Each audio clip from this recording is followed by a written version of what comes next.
예수님 믿는 사람들의 삶의 기준은 하나님께 있습니다.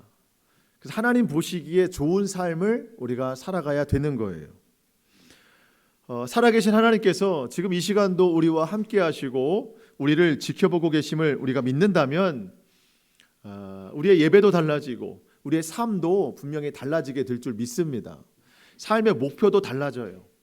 여러분 어떤 목적으로 살아가고 계십니까?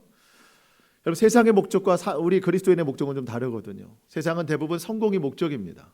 그런데 그리스도인은 성화가 목적이에요. 인생이 하나님 앞에 성화되어 가는 과정이 우리의 목적입니다. 또 세상은 뭔가를 좀 빠르게 목표를 이루려고 할 때 우리는 바르게 살려고 목표를 삼아요. 주님 말씀에 순종하는 삶. 그리고 세상은 대부분 보이는 것에 주목합니다.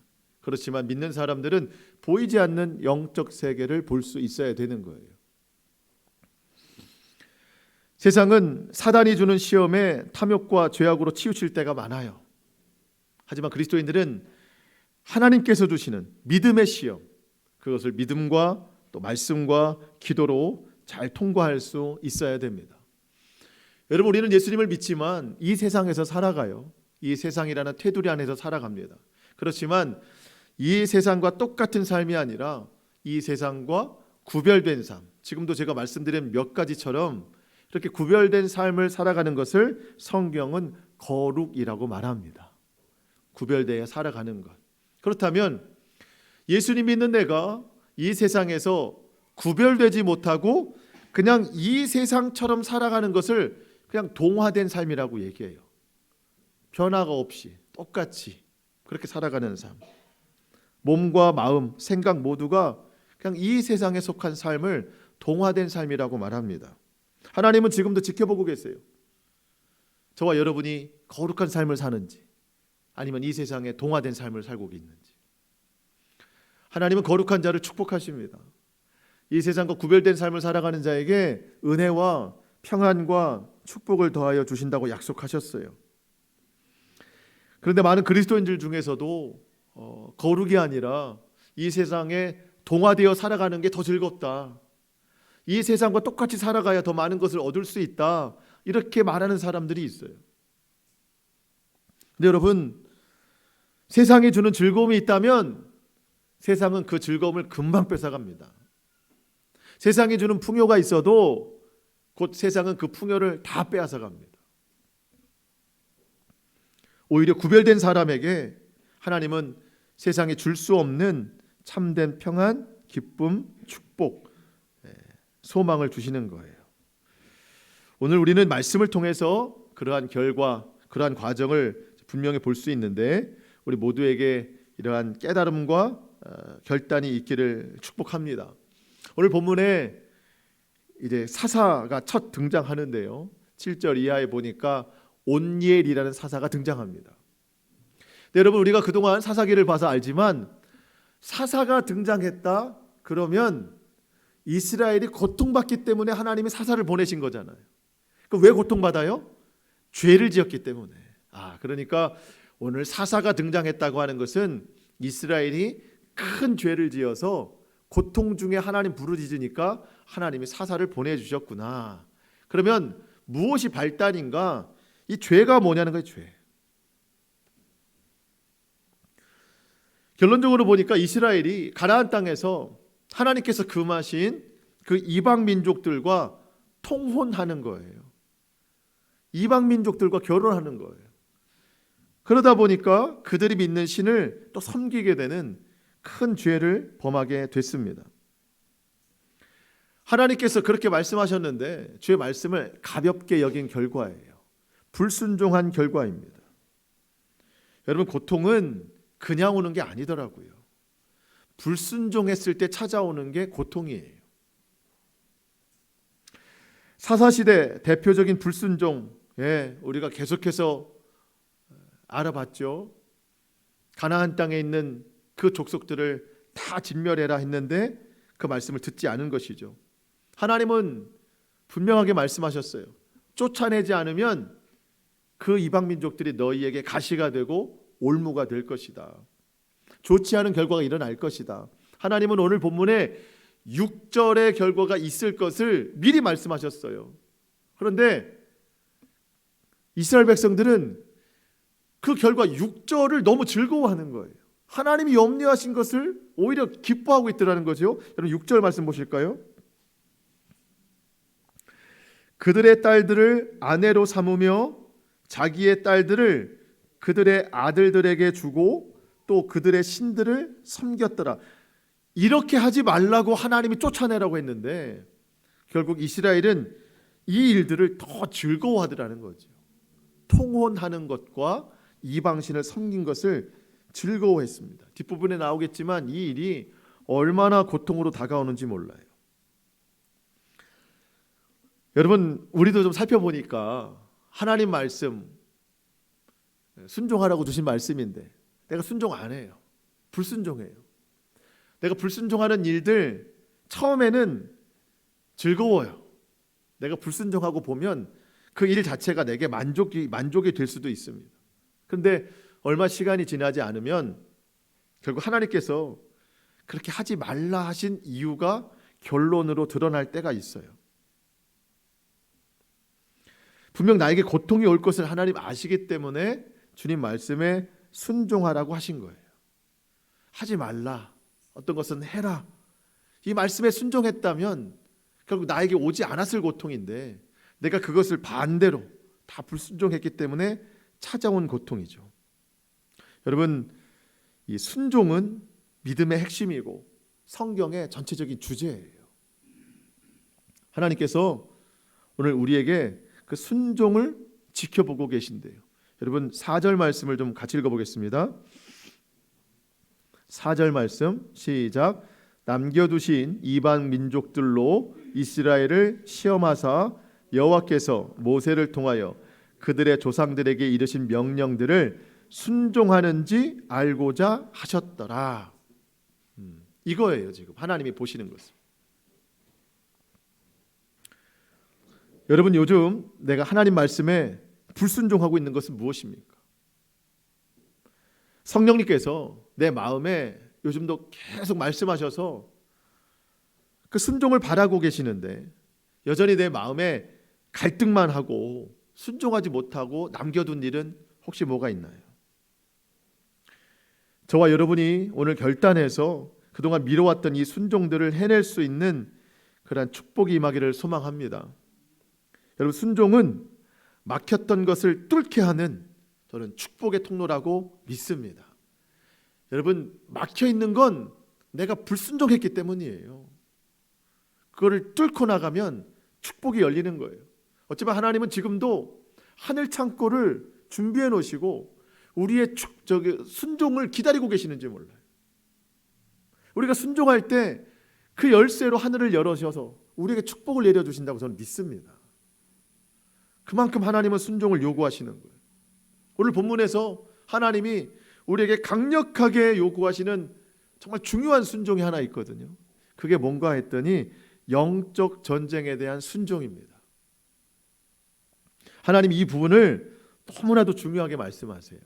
자, 1절과 2절 말씀 요즘 같이 한번 다시 읽어보겠습니다. 1절, 2절 어느 구절이 또 우리 마음에 들어올지 모르니까 우리 마음을 다해서 같이 읽어봅니다. 시작. 여호와께서 가나안의 모든 전쟁들을 알지 못한 이스라엘을 시험하려 하시며 이스라엘 자손의 세대 중에 아직 전쟁을 알지 못하는 자들에게 그것을 가르쳐 알게 하려 하사 남겨두신 이방 민족들은. 자, 이 뜻을 좀 설명해 드립니다. 하나님께서 지금 마주하고 있는 하나님께서 대하고 있는 이스라엘 백성들 중에는 전쟁을 치러보지 못한 세대가 대부분이에요. 뭐 우리나라도 그렇죠. 예, 뭐 부모님 세대, 저희 부모님 세대, 뭐 이렇게 더 윗세대는 전쟁을 치르신 세대잖아요. 저는 그냥 책으로만 듣는 세대고, 그러니까 저와 같은 세대가 지금 가나안 땅에 이스라엘 백성이 많이 있다는 거예요. 그런 사람들이 전쟁을 알지 못해요. 전쟁을 치러본 적도 없어요.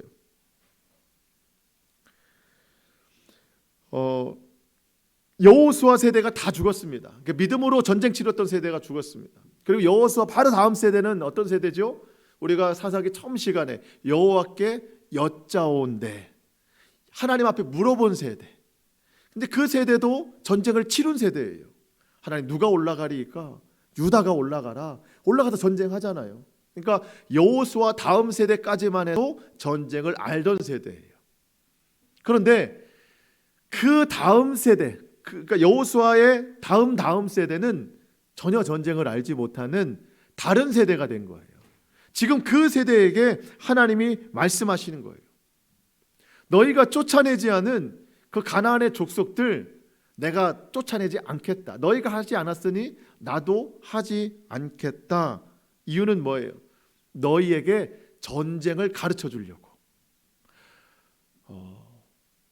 전쟁하지 않고 남아있는 이방 족속과 같이 살면 동화되기 때문에 그들과 전쟁을 해서라도 쫓아내야 하나님 믿는 백성으로 가나안에 살게 되는 거예요. 그러니까 가나안 땅에 들어온 하나님 백성으로 살아야지, 가나안 땅에 들어와서 가나안 사람처럼 살면은 안 된다는 거예요. 그렇기 때문에 하나님이 그들에게 전쟁을 알게 하시려고 남겨둔 이방 민족들이 있다라는 겁니다. 하나님이 전쟁을 부추기시는 게 아닙니다. 그 땅에서 정말 하나님 백성으로 살게 하시려고 남겨두신 거예요. 그 백성들이 누군가 봤더니 3절과 5절에 기록된 이름들입니다. 먼저 3절을 보시면 블레셋의 5군주들을 남겨놓으셨어요. 블레셋 하면 누가 생각나죠? 덩치 큰 사람, 골리앗. 블레셋은 강한 민족입니다. 그 넓은 땅에 5명의 왕이나 있어요. 그러니까 쉽게 침범할 수 없는 영역이기는 합니다.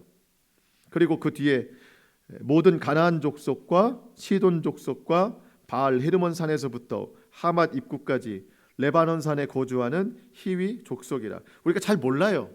하지만 뭐는 짐작할 수 있죠? 아, 많구나. 지금 이스라엘이 몰아내지 못한, 하나님이 그래서 남겨두신 민족이 많구나. 많을 뿐만 아니라 블레셋처럼 강한 사람들도 있구나. 결론이 뭐예요? 쉽지 않구나. 이들을 몰아내는 게 쉽지 않구나. 그리고 또 한 가지, 제가 지난주에도 말씀드렸지만 이스라엘이 가나안 땅에서 농사를 져야 되는데 농사 기술이 없다고 그랬죠. 이들이 잘하는 건 뭐예요? 걷는 거. 걷는 거밖에는, 그리고 뭐 지금까지 뭐 전쟁 그래도 해왔다는 거, 농사 짓는 법을 몰라요. 그러니까 남아있는 이 가나안 족속들로 하여금 농사 짓기에 필요한 그 필요성을 느끼는 겁니다. 근데 처음에는 필요해서 남겨놨는데 나중에는 의존하게 되죠. 저들이 없으면 안 된다. 이방 족속을 의지하는 건 결국 그들의 신을 의지하게 되는 거예요. 결론적으로 하나님을 버리게 됩니다. 여러분, 지금 우리나라 코로나 때문에 지금 사람과 사람 사이 뭐 하라는 거죠? 네? 거리 두기 하라는 거잖아요. 같은 얘기예요. 이방 민족과 영적 거리 두기 하라는 거예요. 그들과 하나 되면 안 된다는 거예요. 떨어져 살아야 된다는 거예요. 근데 같이 살고 있어요. 같이 붙어 살고 있어요. 그러니까 동화된 삶을 사는 것이죠. 전쟁하라고 남겨놨는데 같이 살고 있어요. 하나님의 시험을 통과하지 못하고 있습니다. 여러분, 불순종의 시작은 언제나 인간적이지만 그 결과는 영적 타락으로 치닫게 됩니다. 우리 그렇잖아요. 내가 하나님 말씀 순종해야 되는데 불순종하는 게 뭐예요? 내 생각으로 이게 더 이롭겠다. 하나님이 하라고 하는 것보다 내 생각에는 이게 더 즐겁겠다. 이게 더 내 마음이 편하다. 그래서 불순종하잖아요. 인간적인 거예요, 다. 근데 결과는 영적인 타락, 굉장히 무섭게 번져갑니다. 5절에도 그 남아있는 족속들의 이름이 나오는데요. 몇 개 족속이 남아있는지 한번 세보세요. 5절 제가 읽어볼게요. 그러므로 이스라엘 자손은 가나안 족속과 헷 족속과 아모리 족속과 브리스 족속과 히위 족속과 여부스 족속 가운데에 거주하면서, 여러분 손가락이 이렇게 넘어가는 게 지금 소리까지 들려요. 몇 개 족속이에요? 몇 개? 6개 족속입니다. 원래 가나안 땅에는 7개 족속이 있었어요.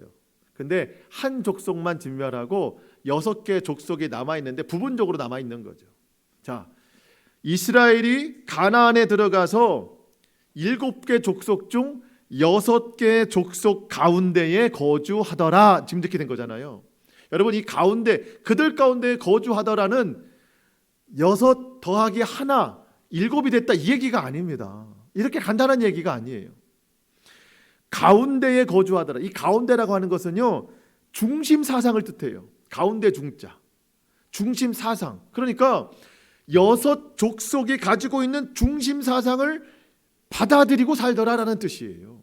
이거는, 그러니까 그들이 섬기는 이방신, 그들이 행하고 있는 이방 풍습을 그대로 받아들여서 그 가운데 똑같이 살더라라는 뜻입니다. 전쟁하라고 남겨놨는데 그걸 다 수용해서 동화된 삶을 살고 있습니다. 결국 그래서 아까 6절의 말씀처럼 서로 아들과 딸들을 서로 결혼시키고 결국 맨 끝에 6절 맨 끝에 보면 그들의 신들을 섬겼더라.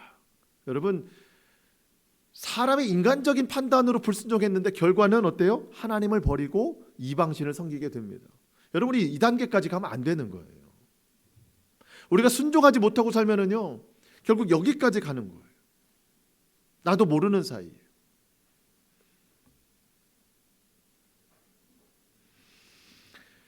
가나안 땅에 들어가서 하나님 믿는 백성이 어떻게 사는가를 보여주라고 구별된 거룩한 삶을 살라고 했는데 그냥 이스라엘이 가나안 사람 됐습니다. 여러분, 오늘날 그리스도인들이 이 세상에서, 여러분, 우리도 영적 애굽에 있던 사람들이잖아요. 하나님이 애굽에 있던 이스라엘을 꺼내셔서 광야를 지나게 하셔서 가나안 땅에 들어가셨는데 우리도 영적 애굽인 옛사람, 진노의 자녀로 살 때 주님이 십자가로 우리를 구원해 주셨잖아요. 예수님을 믿고 영적 가나안을 향해 나아가고 있는 거예요. 우리가 지금 이 세상 살고 있는 거예요. 그렇다면 이 세상에서 구별된 삶, 거룩한 삶을 살라고 했는데 우리가 이 세상에서 동화된 삶을 살고 있는 게 아닌가.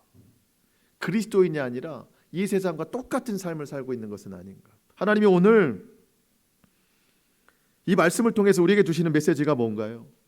하나님이 이 땅의 모든 그리스도인들에게, 저와 여러분에게 전쟁을 알게 하시는 거예요. 어떤 전쟁입니까? 영적 전쟁. 하나님이 가나안 땅에 이방 족속들을 남겨놓으신 것처럼 저와 여러분이 이 세상 살면서 영적 전쟁하라고 남겨놓으신 것들이 있어요. 여러분, 우리는 가끔 그런 생각해요. 하나님이 계시다면 왜 우리에게 고통을 주시는가? 하나님이 계시다면 왜 악한 자가 잘 되게 하시는가? 하나님이 계시다면 왜 사단을 남겨놓으셨는가? 여러분, 하나님이 이 땅에 악을 남겨놓으신 이유가 있어요. 죄를 남겨놓으신 이유가 있어요. 사단을 남겨놓으시고 때로 내 삶의 고통과 고난을 허락하신 이유가 있어요. 왜? 전쟁을 알게 하시려고. 전쟁을 알게 하시려고. 이스라엘로 하여금 가나안 땅에 남겨놓으신 이방 민족들과 전쟁을 해야 내가 하나님의 자녀인 것을 알고 믿음을 지키며 살아가는 것을 깨닫게 하시는 것처럼 하나님께서 오늘 여전히 우리에게도 이 땅에 죄악과 탐욕과 때로는 사단의 시험, 유혹, 고난과 고통, 또 내 의와 내 자아, 옛사람, 이런 것들을 남겨놓으신 이유가 있어요. 그것과 싸우라는 거예요. 그것과 영적 전쟁하라는 겁니다. 그래야 이 세상에서 내가 하나님의 자녀로 구별된 삶을 살 수 있다는 겁니다. 만약 없었다면 우리는 하나님도 기억하지 못해요. 하나님 찾지도 않아요. 영적 전쟁하라는 거예요. 여러분, 우리의 삶의 모든 것이 다 영적인 부분입니다. 여러분, 사단의 그 유혹에 속아 넘어가면 안 돼요. 사단은 늘 보이는 것에만 집중하게 해요. 보이는 것만 찾게 하고, 보이는 것만 싸우게 하고, 보이는 것만 움직이게 합니다. 여러분 하와가 그랬어요. 하와. 하나님 말씀에 순종했을 때, 하나님 말씀을 들었을 때는요, 이 선악과는 보이지도 않았어요. 왜냐하면 선악과 말고 먹을 수 있는 게 더 많잖아요. 그 하나만 금해놓고 다른 것들만 내가 뭐 다 먹어도 되는 거니까. 하나님 말씀만 들었을 때는 전혀 눈에 보이지 않던 선악과인데 어느 날 뱀이 와서 유혹을 하죠. 전혀 신경 안 쓰다가도 뱀이 와서 보이는 대로 하라는 거예요. 하나님 말씀 듣지 말고. 그 말을 듣고 보니까 보암직도 하고 먹음직도 하고 지혜롭게 할 만큼 탐스럽기도 한 나무인지라. 보이는 대로 하기 시작하는 거예요, 이제는. 그래서 여자가 그 열매를 따먹고 자기와 함께한 남자에게도 주매 그도 먹은지라. 여러분, 하나님의 말씀은 우리로 하여금 영적인 분별을 갖게 합니다. 그래서 처음에는 그 말씀에 순종할 때는 선악과는 전혀 보이지 않아요. 근데 사단은 와서 그러지 마라. 보이는 대로 해라. 먹고 싶으면 먹어도 돼. 하나님이 너에게 잘못 알려주는 거야. 하나님의 분별을 흐리게 하는 것이죠. 무장해제, 영적 전쟁에 대해서 다 풀어헤치게 합니다. 목적이 뭐겠어요? 원래 우리가 사단의 자녀였는데 예수님의 십자가로 하나님 자녀가 되는 신분의 변화를 우리가 얻었는데 다시 옛사람으로 돌아가게 하는 것이 사단의 목적입니다. 여러분, 우리 삶의 모든 부분에 하나님 명령하신 그 영적 전쟁을 잘 이루면서 살아갈 수 있기를 축복합니다. 하나님이 우리를 시험하셔서 그 말씀에 순종하는지를 지켜보고 계세요. 하나님이 주는 시험은 올무가 아니에요. 걸려 넘어지는 게 아닙니다. 우리의 믿음의 성장과 성숙을 위해서 테스트하시는 거예요. 그런데 하나님이 주는 그 시험, 그 시험장에 하나님만 계신 게 아니라 불청객이 찾아와서 또 다른 시험을 내밀어요. 사단입니다. 사단이 주는 시험은 시험이라기보다도 아주 달콤한 유혹에 가까워요. 내가 믿음으로 하나님 시험 이기려고 탁 힘쓸 때, 믿음으로 힘쓸 때 사단이 와서 그렇게 힘든 시험 치르지 말고 쉽게 살아. 즐겁게 살아. 원하는 걸 얻어. 보이는 대로 살아. 내가 줄게 하면서 풍성함과 높은 곳을 향해 내가 너를 도와줄게 라고 하면서 얼마나 달콤하게 유혹하는지 몰라요. 철로 역정 영화가 좀 기억이 나더라고요. 주인공 크리스찬이 그 왕이 있는 곳 천국을 향해 막 나가잖아요. 나가는데 얼마나 힘들어요. 그 등에 있는 짐은 점점 커지고. 근데 어느 기점에서 또 힘들게 나아가는데 그 유혹하는 사람이 나오잖아요. 이미지는 기억이 나는데 설명을 못 하겠어요. 수염도 길고. 거기 가지 말라는 거예요. 힘들게. 곁길로 가보라는 거예요. 살짝 발을 디밀어 봤더니 화려하고 풍성하고 편한 길이 거기 놓여져 있잖아요. 사단이 그렇게 유혹하는 거예요. 하나님의 믿음의 시험의 길에 사단은 꼭 곁길로 유혹을 깔아놓습니다.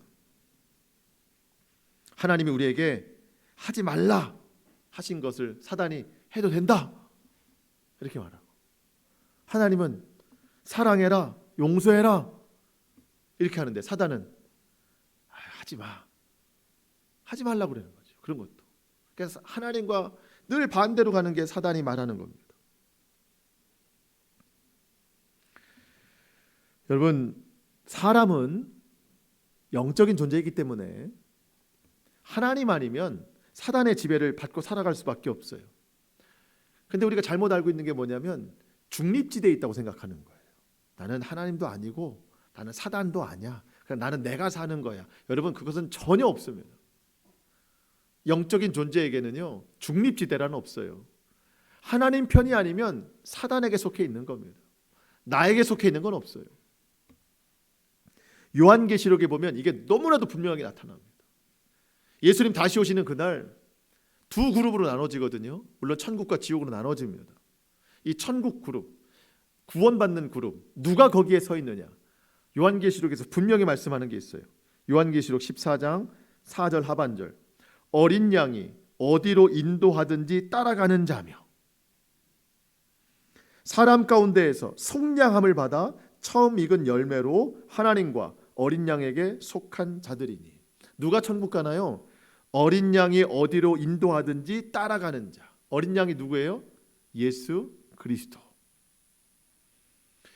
천국 갈 때만 그렇게 따라가는 게 아니라 우리 일상생활 중에서도 예수 그리스도가 인도하시는 방향대로 따라가는 사람, 그 사람이 결국 그 길로 천국 가는 거예요.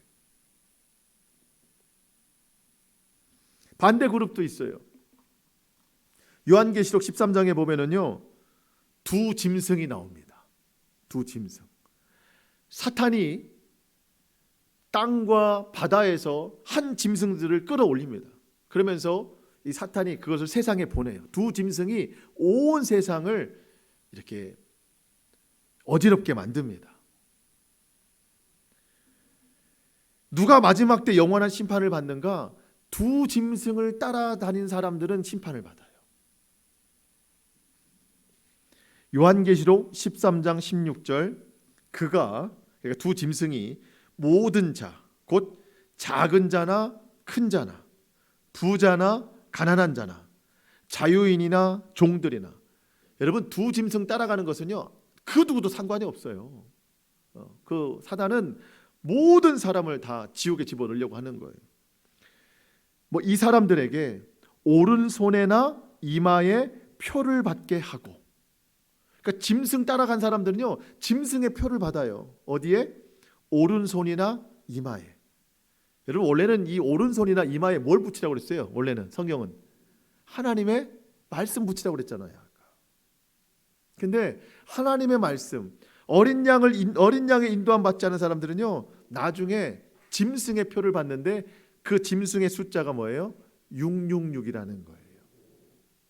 이 이마나 오른손에 666이라는 숫자가 찍히는 거예요. 누구든지 이 표를 가진 자 외에는 매매를 못하게 하니, 그러니까 두 짐승은 666이라고 찍힌 이 숫자를 받은 사람들만 매매하기 시작하는 거예요. 마음대로 한다는 거예요. 지옥에 팔아 넘긴다는 거예요. 이 사람들 외에는 못해요. 왜? 예수 그리스도의 증표가 있으니까. 어린 양을 따라다니는 사람들은 함부로 할 수가 없어요. 짐승만 따라다니는 사람들은 마음대로 한다는 거예요. 여러분 요한계시록에 보면 어린 양과 두 짐승 외에 다른 부류는 없어요. 딱 두 부류예요. 예수님을 따라갔거나 짐승을 따라갔거나. 그거는 마지막 때 이야기가 아닙니다. 지금도 마지막 때죠, 사실은. 지금도 우리의 영이 예수님을 따라가거나 짐승을 따라가거나. 가나안 땅에 하나님께서 이스라엘 백성들을 들어가게 하셨습니다. 그 땅에서 하나님을 믿거나 바알을 믿거나 둘 중에 하나예요. 우리가 사는 이 세상, 성령의 이끌림을 받거나 악령의 이끌림을 받거나 둘 중에 하나예요. 오늘 나는 어디에 속해 있습니까? 영적 전쟁하라는 거예요. 이것을 구별하는 것이 영적 전쟁입니다. 이 싸움은 어떤 특정한 시간, 특정한 장소에만 있는 게 아닙니다. 우리가 숨을 쉬고 살아가는 모든 시간, 모든 공간, 모든 상황 속에서도 영적 전쟁은 일어납니다. 지금도 우리는 영적 전쟁하고 있는 거예요. 예배 시간에도. 내 예배를 방해하는 다른 생각들, 뭐 잡념들, 이게 지금 우리를 영적 전쟁을 지금 하게 만드는 거예요. 그래서 사도 바울은 에베소서에서 이런 고백하죠. 에베소서 6장 12절, 우리의 씨름은, 우리의 모든 싸움, 영적 전쟁은 혈과 육을 상대하는 것이 아니요 사람과 싸우는 게 아닙니다. 통치자들과 권세들과, 지금부터 나오는 이름은 다 악한 영의 이름이에요. 통치자, 권세, 이 어둠의 세상 주관자들과 하늘에 있는 악한 영들을 상대함이라. 그러므로 하나님의 전신갑주를 취하라. 이는 악한 날에 너희가 능히 대적하고 모든 일을 행한 후에 서기 위함이라. 여러분, 우리가 아침에 눈을 뜨고 밤에 잠을 잘 때 어쩌면 잠이 든 사이라도 모든 게 다 영적 전쟁입니다. 내 마음, 또 내 생각, 내가 하는 말과 행동, 이게 다 하나님 말씀으로 분별할 수 있어야 돼요. 믿음으로 행해야 됩니다. 정말 어려운 일들도 많이 있어요. 그럴 때는 하나님께 기도해야 돼요. 그러면 성령님께서 그 생각을 보시고 영적 전쟁에서 이길 힘을 도와주신다는 겁니다. 여러분, 지난 한 주간 동안 여러분 개인적으로 지은 죄가 있습니까? 영적 전쟁에서 진 거예요. 사람들과 관계 속에서 마찰이 있고 혹시 싸웠습니까? 그 사람과 싸운 게 아니에요. 영적 전쟁에서 진 거예요. 내 마음, 내 생각 다른 것에 빼앗겼었습니까? 그냥 생각만 잠깐 흐트러뜨린 게 아닙니다. 영적 전쟁에서 지는 거예요. 모든 게 다 영적 전쟁입니다. 이 모든 것들을 우리가 잘 분별할 수 있어야 됩니다. 하나님이 우리 가운데 이 많은 것들을 남겨놓으신 이유는 나태해지지 말라는 거예요. 영적으로. 모든 영적 전쟁에서 성령님의 도우심으로 인하여 승리하는 삶을 살 수 있기를 축복합니다. 자, 마지막으로 7절 이하에 나오는 이 영적 전쟁에서 승리한 온니엘, 사사 온니엘에 대해서 잠깐 알아보고 마치는데요. 온니엘은 실제 전쟁에서 승리한 사람이죠. 네. 우리는 온니엘의 전쟁 승리를 영적 전쟁의 승리로 적용할 수 있어야 됩니다. 그가 승리할 수 있었던 것은 하나님의 영이 그에게 임했기 때문입니다. 10절 상반절 보면 하나님의 영이 그에게 임하셨으므로, 결국 우리가 영적 전쟁에서 이기기 위해서는 성령의 도우심이 있어야만 승리할 수 있다는 거예요. 앞서 말씀드렸지만 온니엘이 등장한 것은 이스라엘의 죄악 때문입니다. 얼마나 죄를 지었는가? 7절 이스라엘 자손이 여호와의 목전에 악을 행하여 자기들의 하나님 여호와를 잊어버리고 바알들과 아세라들을 섬긴지라. 여러분, 바알들, 아세라들 다 복수 형태로 나와 있죠. 그러니까 바알 하나만 섬긴 게 아니고 아세라 하나만 섬긴 게 아니고 그와 같은 이방 우상들을 많이 섬겼다는 거예요. 우리에게도 참 많은 우상이 있습니다. 성공 우상, 물질 우상, 또 정욕과 쾌락의 우상, 사람 우상. 우리에게 제일 심한 것은 자기 우상이에요. 내가 우상이 되는 거예요. 처음에는 즐기면서 살아가는 것 같은데 결국 우상 때문에 사람은 무너지게 되어 있습니다. 내가 섬기는 것 때문에 그 섬기는 그 고통이 얼마나 큰지 몰라요. 하나님께서 깨닫게 하시기 위해서 징계를 주시는데 8절에 메소보다미아 왕 구산 리사다임에게 이스라엘을 파셨다. 8년 동안이나 고통받게 하셨다. 구산 리사다임, 메소보다미아 왕의 총칭을 뜻하는 겁니다. 이게 사람 이름이 아니에요. 그러니까 바로 왕 하면 그 애굽 왕 전체 이름을 말하는 거예요. 그러니까 바로라는 이름, 사람 이름이 아니라 애굽 왕을 그냥 바로라고 부르는 거예요. 그런 것처럼 이 메소보다미아 왕을 총칭하는 것이 구산 리사다임인데 이 뜻이 뭐냐면요, 2배로 사악한 왕이란 뜻입니다. 2배로 사악한 왕. 그러니까 하나님이 온갖 이방신을 섬기는 그 이스라엘에게 그 보통의 징계가 아니라 2배로 사악한 왕에게 넘겨주시는 혹독한 징계를 주신다는 거예요. 왜 그럴까요? 깨닫게 하시려고, 하나님 찾게 하시려고, 영적 전쟁하라고. 어쨌든 2배로 큰 고통을 당하고 있는 이스라엘이 하나님 앞에 부르짖습니다. 그랬더니 하나님께서 사사를 보내주신 것이죠. 온니엘입니다. 온니엘. 여러분, 온니엘 기억하시죠? 우리가 1장에서도 온니엘이 한번 등장했었어요. 온니엘의 부인은 악사입니다. 갈렙의 딸. 갈렙의 사위죠. 헤브론산 그 드빌이라는 땅을 점령할 때 누가 나가겠느냐? 내 딸을 주겠다. 그때 온니엘이 등장했습니다. 여러분, 우리 온니엘처럼 살아야 돼요. 가나안 땅에 이스라엘이 다 가나안 사람처럼 사는데 그 중에서도 하나님 사람처럼 사는 사람이 온니엘이었어요. 이 세상 그리스도인들이 이렇게 많은데 그리스도인 찾아보기가 힘들잖아요. 그 중에 온니엘 같은 사람이 필요한 거예요. 믿음으로 사는 사람, 구별된 사람, 하나님이 그런 사람에게 성령을 부어주시는 거예요. 10절 말씀 제가 읽어보겠습니다. 여호와의 영이 그에게 임하셨으므로 그가 이스라엘의 사사가 되어 나가서 싸울 때에 여호와께서 메소보다미아 왕 구산 리사다임을 그의 손에 넘겨주시매 온니엘의 손이 구산 리사다임을 이기니라. 여러분, 이름이 계속 반복되는 이유가 있어요. 하나님은 구체적으로 일하신다는 거예요. 반드시 역사하신다는 것이죠. 온니엘이 구산 리사다임을 이겼을 때 결과가 어떻게 됐습니까? 마지막 11절, 그 땅이 평온한 지 40년 만에 그나스의 아들 온니엘이 죽었더라. 40년 동안 평안이 있었습니다. 여러분, 영적 전쟁을 이루고자 하는 사람에게는 하나님이 성령을 부어주시고 그 성령을 통해서 승리를 주시고 그의 삶을 평안하게 해주십니다. 여러분, 오늘 우리 모두의 가정에 승리가 필요하세요? 그러면 영적 전쟁하세요. 하나님 말씀에 순종하세요. 그러면 성령님께서 도와주셔서 반드시 역사하실 줄 믿습니다. 불안한 일이 많으세요? 평안하고 싶으세요? 여러분, 영적 전쟁하세요. 성령님이 도와주셔서 평안한 세월을 분명히 허락하여 주실 줄로 믿습니다. 우리에게 있는 모든 우상들을 다 버려야 됩니다. 바알들과 아세라들을 버려야 돼요.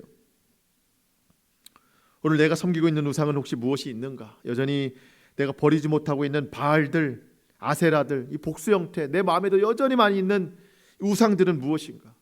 그리고 그것들 때문에 나에게 2배로 고통으로 되돌아오는 이 구산 리사다임과 같은 이 나에게 고통은 혹시 뭐가 있는가? 여러분, 고통은 외부에서 오는 게 아닙니다. 내가 품고 있는 거예요.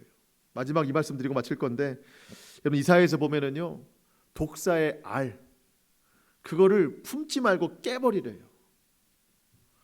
이 독사의 알을 품고 있으면 나오면 독사가 되는 거예요.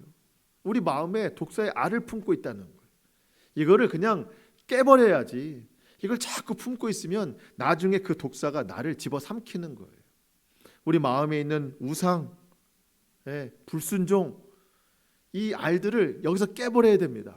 그래야 새로운 생명이 우리 가운데 찾아오는 거예요. 성령을 통해서. 자, 여러분, 말씀을 마치겠습니다. 여러분, 우리 평안이 필요해요. 근데 이 평안이 세상이 주는 것은 아닙니다. 내가 불순종해서 평안하고자 좀 즐거워 보고자 했는데 오히려 더 고통이 찾아오죠. 참된 평안은 주님이 주시는 거예요. 제발 삶에서 만족과 기쁨을 좀 얻고 싶은데 어떻게 보면 그러려고 내가 하나님 말씀에 불순종하고 우상을 섬기고 있는지도 몰라요. 하지만 오히려 그게 나에게 아픔을 주고 고통을 줍니다. 진정한 평안과 기쁨과 만족은 예수 그리스도를 통해서 오는 거예요. 오늘 주님이 우리에게 전쟁을 알게 하시려고, 영적 전쟁을 하라고 주변의 상황 가운데, 환경 가운데 남겨놓으신 것들이 있습니다. 이것 때문에 참 골치 아프죠. 없었으면 좋겠죠. 하지만 나보고 건강하라고, 영적으로 건강하게 살라고 남겨놓으신 것들입니다. 이것들과 실제 싸움이 아니라 영적 전쟁을 해야 됩니다. 분별해야 됩니다. 하나님이 알게 하시는 이 영적 전쟁의 승리, 성령을 통해서 이루는 이 승리로 더욱 은혜와 평안, 축복과 기쁨과 만족이 임하는 우리 모든 삶이 될 수 있기를 주님의 이름으로 축복합니다. 아멘. 기도하시겠습니다.